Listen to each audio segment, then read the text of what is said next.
All right, good morning, good evening, good afternoon, whatever time you all are taking a look at this video. So first lecture, we're going to talk about the reading Brainology. I do this reading every semester because I absolutely love it, and to be honest with you, it changed my life. Funny enough, even my husband took an English class through Butte, read Brainology, and his life has changed. So because of that, I feel like this is a really great, important read for all of us, to be honest with you. When it comes to discussions, you're going to notice that I do have vocabulary terms I'd like you to follow through with. The first one's going to be really easy. There's just 2 vocabulary words. And funny enough, they just happen to be the 2 mindsets for Brainology. So the first one, the first mindset of Brainology is a fixed mindset. Okay, so a fixed mindset is the idea that intelligence is fixed. Like, you're only born with a certain amount of intelligence, and that's it. That being the case, unfortunately, it gets in the way of growth, obviously. So a fixed mindset is assuming that you're born with a certain amount of knowledge and you're stuck that way and there's nothing you can do to get smarter. And anytime you go to do something and it's tough, that just means you're not smart enough and you're done. Okay? So fixed mindset is not a good mindset to have. And it's actually an incorrect mindset. We'll talk about that in just a minute. Now, a growth mindset is the idea that intelligence is something that can be cultivated through effort and education. So you don't necessarily have to believe that everyone has the same abilities or that any of us will be as smart as Einstein. But as a growth mindset, you understand that there's always room for improvement. You can always get better. Okay? All right. So that was slide 1. Sorry about that. So if you're following along on our slides here, I'm actually 2 in from the main, the second, and then actually this is our second. We're going on to the 3rd slide right now, okay? All right, so there's a lot of studies that have been done about brainology and mindsets and the way in which we think and how we do what we do. All right, so a growth mindset is the type of person who actually enjoys learning. Even with the downfalls, even when it's tough, they actually enjoy it. They don't do it to look smart. The idea isn't to go, oh, look how smart I am because I got it. That's not the point of a growth mindset. The point of a growth mindseted person is to say, you know what, I can do better. Or maybe I didn't get it this time, let me try something new. A fixed mindset cares so much about looking smart and how they're perceived to other people that it's to their own detriment. They literally crumble inside themselves because like, oh, I look dumb, this isn't working for me. They reject opportunities for growth, and it even means hindering their own success. And if you're like me, I've done this to myself, where my assumption is that my smarts are, you know, the way someone perceives how smart I am is ultimately how smart I really am, right? Okay. All right, we're going to be on slide 4. The reality is that no one person is necessarily born smart. Much like an athlete doesn't come out of the womb, you know, skiing down a slope and doing flips. It takes time, it takes effort, and it takes practice.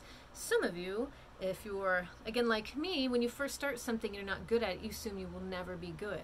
Many students come into class, oh, I'm a terrible writer, I hate writing, writing is the worst. Well, writing takes practice. It takes a lot of practice to get good at it.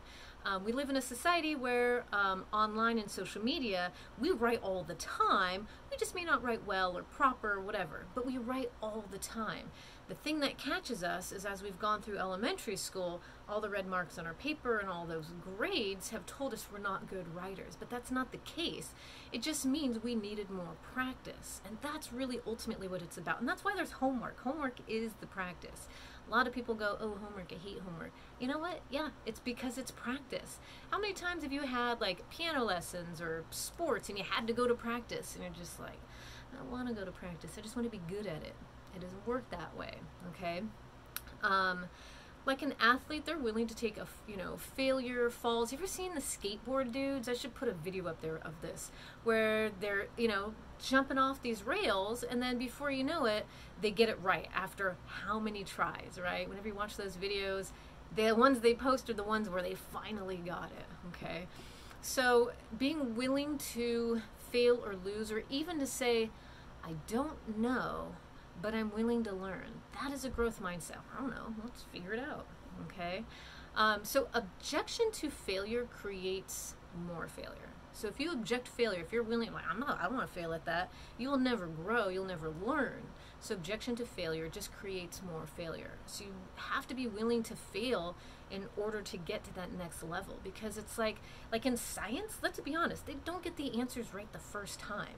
That's not what science is. Science is trial and error. That's why you have drug trials. This is why you have the scientific method. You know, you have a theory, you do a bunch of things, and then see if that theory works. Sometimes it doesn't. Scientists don't go, ah, crap, well, I'm done. That was stupid. No, they keep trying and they keep trying. All right, so even the most intelligent minds of this world have had to fail many times to succeed. Think about the Wright brothers. Think about you know, anything you could think of that has been a success in this world was never something that just happened like that. All right, so slide number 5. All right, so there's a false notion in fixed mindsets that assume that if you have to try, you aren't smart enough, because if you were smart, you wouldn't have to try. Does that make sense? Like, the idea of effort for a fixed mindset means you're done. And that's absolutely incredibly false.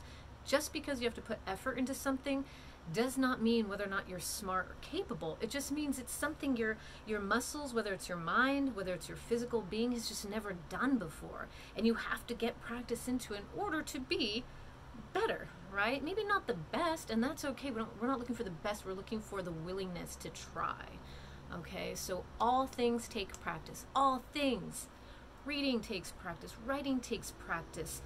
Everything takes practice in order to actually be good.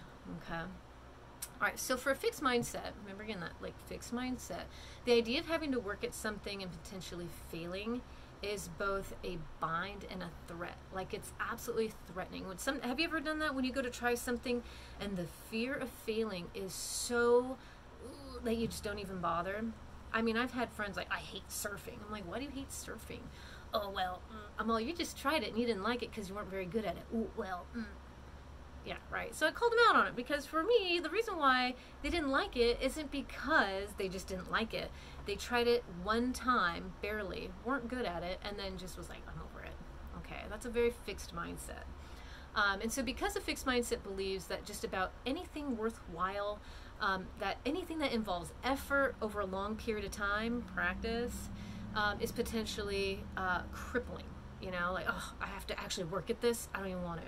So what happens is this can ruin potential for success in life and in school. So remember that. Like, whether you're taking statistics, I hated statistics. I hated it. And it was incredibly hard for me. But I also knew that, one, I had to pass the class to get to the next level. And two, in the end, while I wasn't good at it, and it took a little effort, it felt really good in the end when I was like, I actually passed this class. I'm very surprised at that. Right? There's a reason why I'm an English teacher, right? Or maybe that was my fixed mindset as a kid, you know, doing something that was the easier, softer way. All right, slide 6. After failing or not doing well at something, a fixed mindset often feels dumb or studies less, right? We'll study less because, like, I studied all this time and, you know, I didn't get anything out of it. I failed the quiz or the test or whatever anyway. Why even bother? And sometimes consider cheating, right? Consider cheating just to get through it.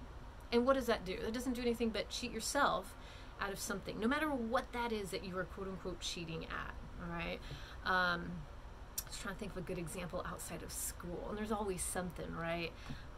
Whether it's something at work. I'm pretty sure there's many times at work when you try and like cheat your way through something, it always falls apart. I see that often. I'm trying to think of an example, but my brain's blanking. But I'm sure you can come up with something. In fact, you can put that in your discussion board. If you can think of a time where you had a fixed mindset and you cheated at something even outside of school, what was it? What did you do? And what were the results? I'm gonna tell you something. I cheated once, absolutely. And it was in the statistics class, and I was behind the teacher, and I could see the answers, and they weren't what I had, and so I erased a couple, right? And I'm gonna tell you, I passed the class with the grade that I wanted, so there was that. But in the end, what did I learn? Nothing, right? It was only 2 answers, you know, and I was probably still gonna pass, but in the end, when I think about it, I'm like, it didn't do anything for me, and actually, it makes me feel crappy. First time and only time I've ever cheated that I can recall, and I still feel gross about it, to the point where I'm here admitting it and kind of going, oh, I'm embarrassed, right? So This is just sometimes, what we do to save face. A very fixed mindset on my part.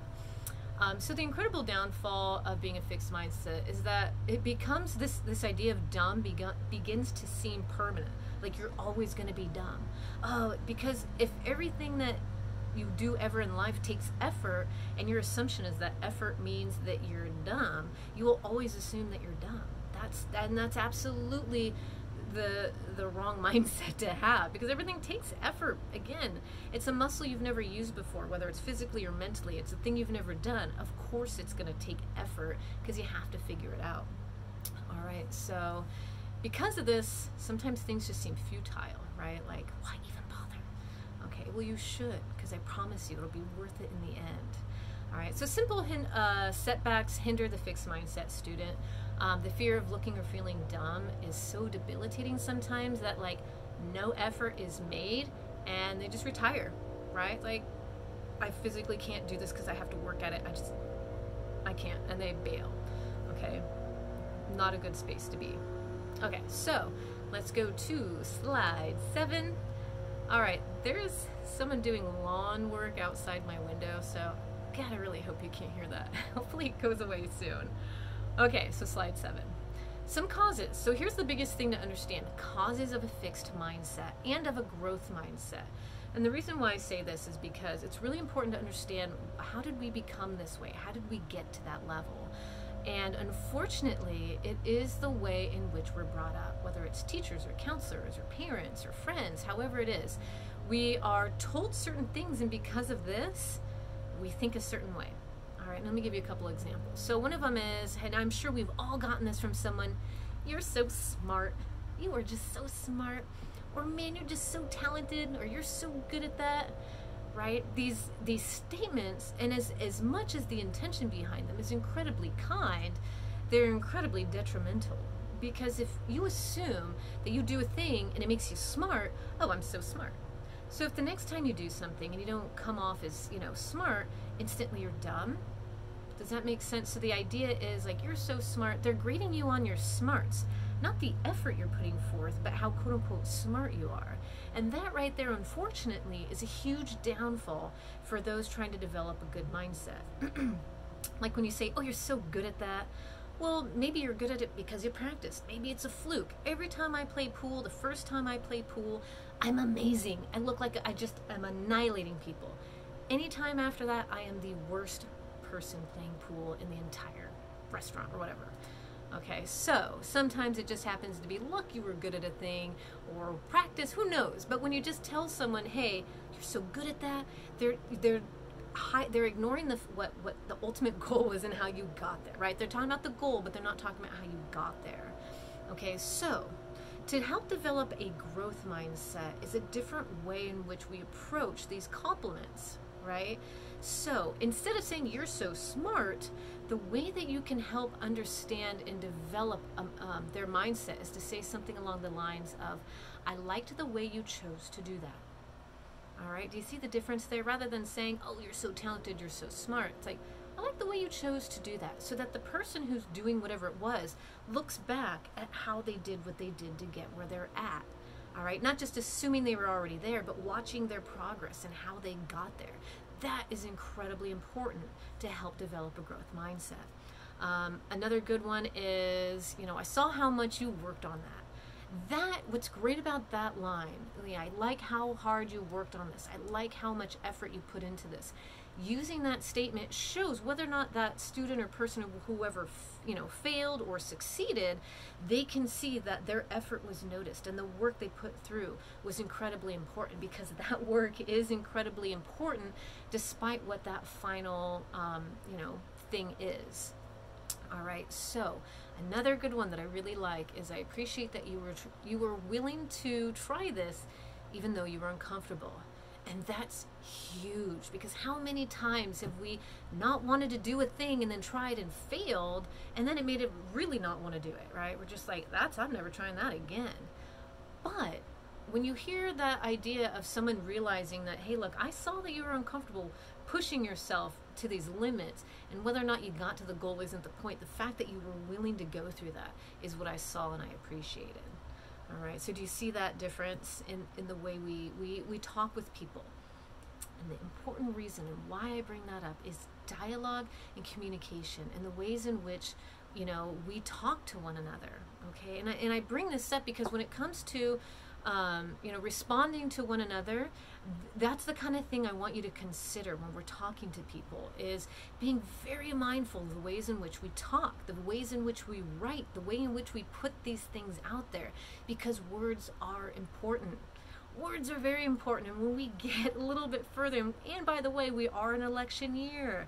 Being in an election year really takes us to that next level of being mindful of the ways in which people are using words and using dialogue, and the way it can be good and it can be incredibly bad. Okay, so these are the things I want you to pay attention to. And so why we talk about fixed and growth mindset is to push past these things that we gave ourselves limitations to and go, I can do better, and I know I can, because I'm going to give my own self this dialogue is, you know what, I totally failed at the thing, but you know what, I did a lot of effort to get here. It's okay. Maybe it wasn't the thing that led to the right direction, but I did put a lot of work into it. Next time, okay? So, understanding that we're not born smart. We're not born smart, and we're not born good at things. It always takes practice, absolutely. It just, your mindset is the thing that ultimately matters, okay? I believe we're on slide 8. Okay, so growth mindset sees the value in the effort in trying, even if it doesn't pay off in the end or the way that they hoped. So you can recognize that another way, or more practice, trying it another way, or trying practice might be the way to get better. You can probably hear the helicopter going by. Why are all the things happening right now? Okay, so failure does not mean defeat. In a growth mindset, just because you failed at something, it doesn't mean that it is the end. In fact, the word fail, if we break it down, F-A-I-L, is the first attempt in learning. So if you fail at something, it's just your first attempt at learning something. That's it. It is not the end. There is no reason to give up. Just keep trying. What's the worst that's going to happen? You're going to get better? Usually that's how it is, right? Just keep trying. Why not? Okay? I'm sure there's ways in which you should, stop yourself if you keep putting a knife in the electrical socket and you keep getting shocked. Maybe consider not trying that again, okay? There are certain things, obviously, where, understanding there's a time we should go, okay, this is maybe not the place for me. But for the most part, attempting something, and even at failing at it, is okay. It's just your first attempt. Okay. Again, when we're talking about too much praise does create a fixed mindset, unfortunately, right? The intention behind the praise is usually really kind, and, they want to be helpful, but in the end, they're just not, right? And I've totally done this, and because sometimes, the quicker way to say, oh, you're so smart, we don't think about the things that we say and how they ultimately affect someone. As a teacher, sometimes this happens a lot, and I'll say a thing not realizing that what I said, I was like, ooh, ugh, I didn't know they were going to take it that way. And that's just kind of how it is. This is why it's very important to pay attention to the ways in which we speak. So that being said, many students who were of a fixed mindset, like whether it's in my class or the studies that they've done, usually opt for the easier way, quote unquote easier way, without willing to try something outside of themselves to potentially grow. We'll talk about the narrative a little bit later as we move forward, but we're going to be writing this story about who we are as writers.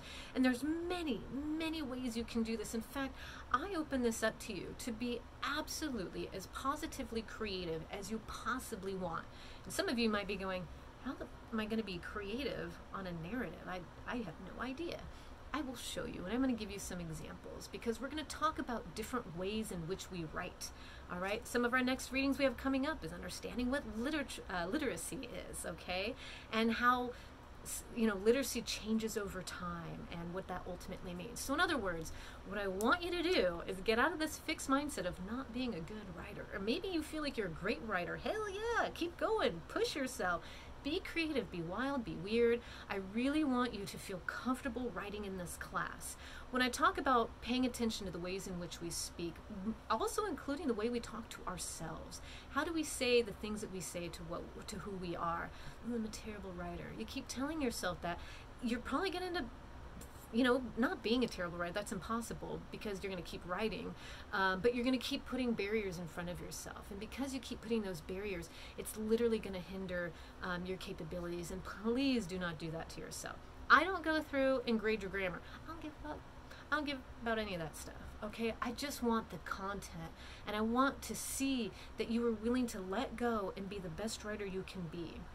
Okay, so the more you write, the more you're going to see where your mistakes are and where you can do better. And I'll show you some tricks of the trade. I'm going to show you something. I'm going to give you all the things that you can use to be a better writer. But in the end, again, you gotta practice. You have to do it. So in this class, there's going to be a lot of writing and there's going to be a lot of reading. Weird how it's a reading composition class and we're going to be doing that, right?